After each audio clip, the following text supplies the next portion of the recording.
Hello everyone, myself Michael Ravina, Associate Professor, Department of Computer Science and Engineering. The subject is CS3492 Database Management System. The unit is Database Design and the concepts are ER to Relational Mapping. ER model can be represented using ER diagrams, which is a great way of designing and representing the database design in more of a flow chart form. It is very convenient to design the database using the ER model by creating an ER diagram and later or converting it into a relational model to design your tables. Not all the ER model constraints and components can be directly transformed into relational model, but an approximate schema can be derived. Entity becomes table entity in ER model is changed into tables, or we can stay for every entity in ER model.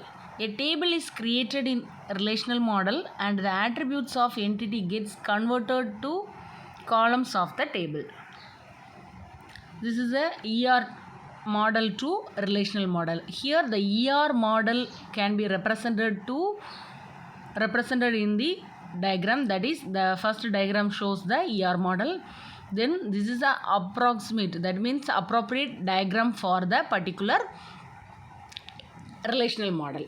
ER model, the particular ER model contains a name, ID, address, age. These are under the student table. These ER model can be converted into relational model like this: ID, name, age, address. Then this is a mapping entity. An entity is a real world object with some attributes. Here the student is one of the entity that contains a particular attribute that belongs to the attributes are name, class, subject, roll number. Here the student is identified by using the roll number. This is one of the mapping entity. Next one is a mapping process, that is algorithm.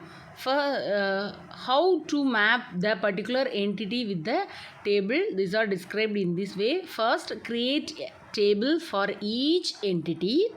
After that, entity's attribute should become field of the particular table with their respective data type. And next, declare the primary key. These are the process, mapping process. Here a relationship is represented. That means a relationship is an association among entities. Here student and course are the entities that have the particular attributes. Student have the attributes are roll number, name, and the course have the attributes are course ID and title. And also these are enrolled using the particular two attributes that are marks and joining date. The student joining for the course. After that the course delivers the after studying the particular course they got the marks. Okay, these are represented using the particular relationship. The student and course entities are related by using this way.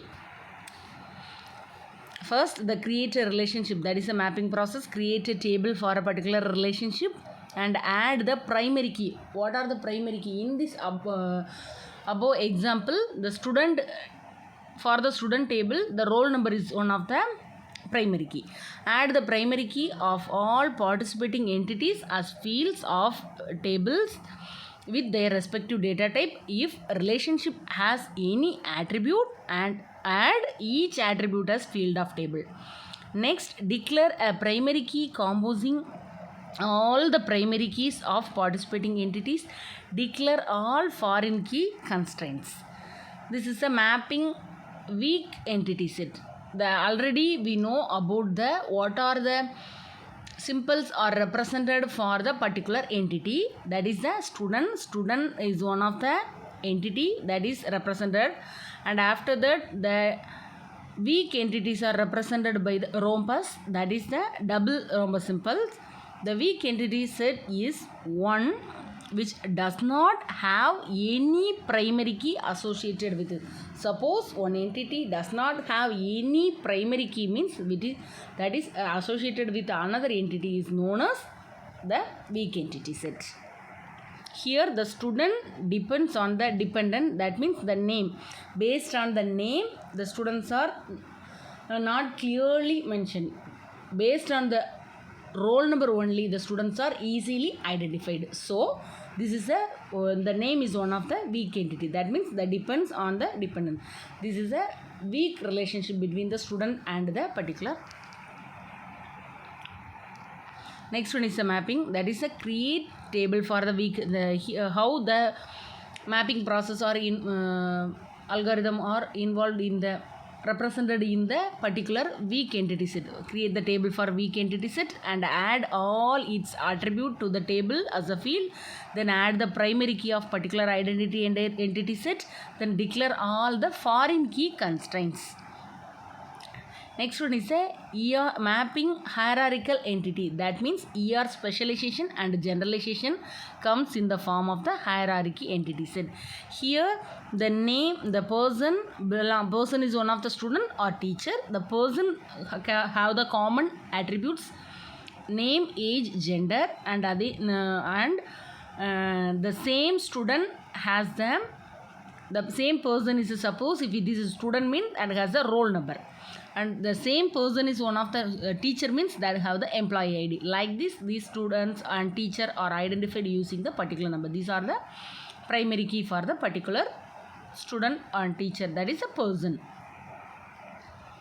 Next one is how these specialization and generalizations are mapping. First one is a create table for all higher level entities, then create table for our lower level entities. Next add primary keys of high level entities in the table of lower level entities. Next in the lower level table add all the attributes of lower level entities. Next declare the primary key of the particular higher level table and primary key for lower level table. Declare foreign key constraints. Thank you.